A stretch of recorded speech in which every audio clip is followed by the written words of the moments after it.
Oh no. You know, I really think that in America, there's like this prejudice against sarcastic people. Not sure why, but We're a minority. truly a minority, especially people who are really good at it. You know, other people who try, I mean, they kind of look down on us because, you know, some people are looked down on because they're beautiful. We get looked down on because we're sarcastic. So once we get in, somebody up in the front there needs to grab the bundle so it doesn't move. Good Lord. Look at this. Okay. Come with, yeah, thanks. Pressure's on. All the way through, nice and easy. It's like loading a cruise missile. Everybody in? Put your arm.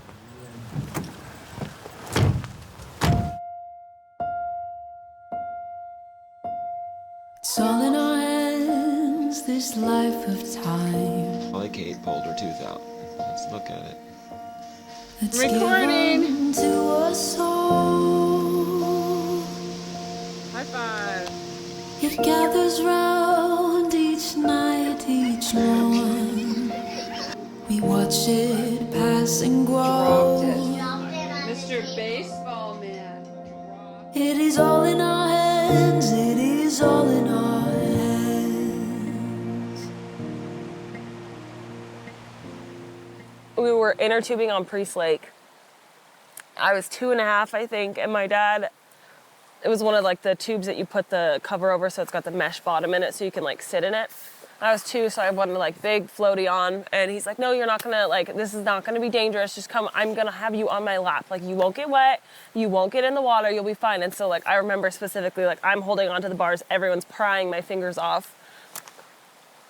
My dad's like, you're not gonna do anything, you're fine, you're gonna be on my lap. So we start going, and the nose of the tube goes under the water, and I just popped out like a cork straight into the water. I didn't look at him for like 1.5 years, apparently, but broke my trust. Is trust a hard thing to earn with you? Yes. Break? It's not easy to break. It's hard to earn, though, Why is that?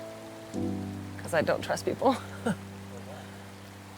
Having trust in someone takes effort, and I don't like putting in effort.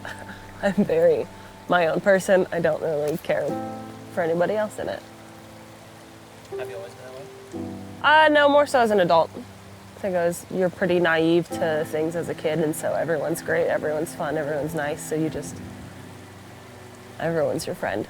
And then as you get older and realize the world's not always good and there's not good people in the world, you learn to close off to people that you might need to.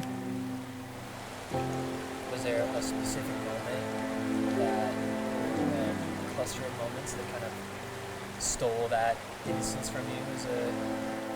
No, yeah, but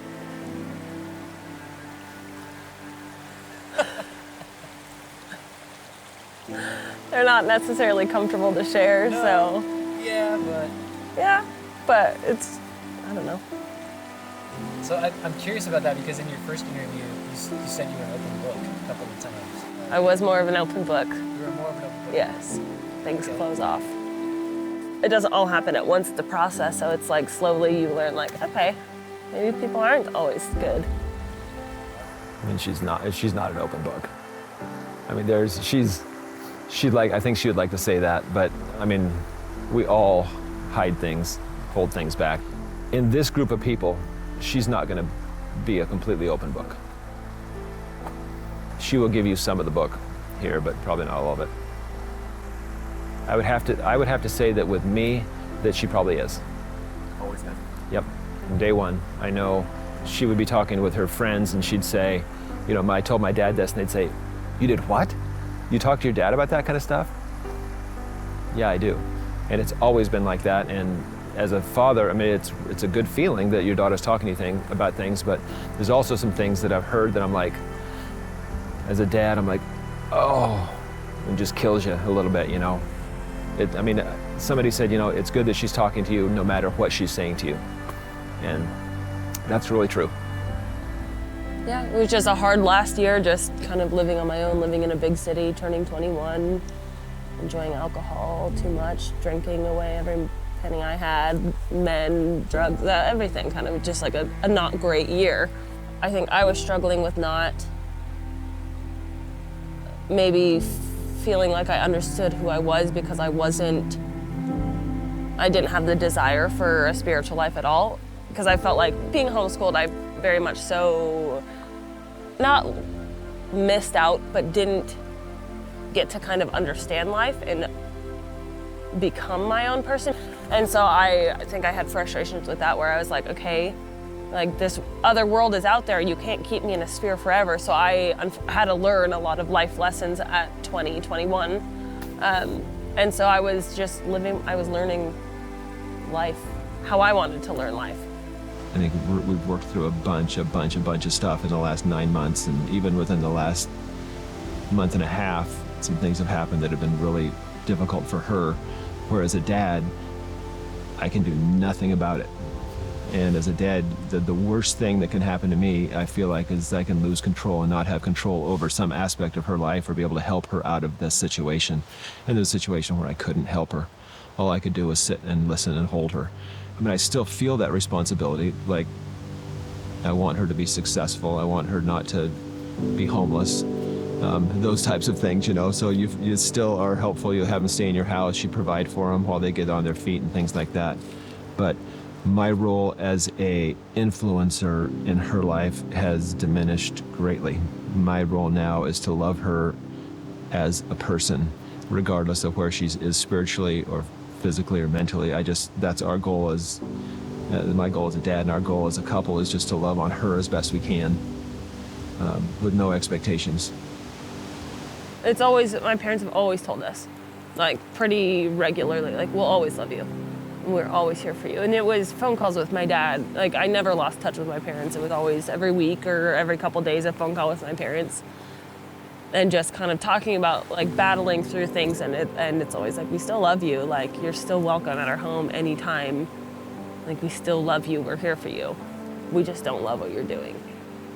So that was never taken away. That was never a threat by them at all. Well, I love my daughter. I want her to be in my life regardless of what happens or what's going on in her life. I think when things happen, there's some pulling away, and you maybe feel a little anger that things are happening, and then when they get better, it's just really sweet. So I don't want that to happen anymore. Mm-mm. So. And so I've just determined that no matter what happens or where she goes or who she is or whatever, that I'll always be there and always love her. Sorry.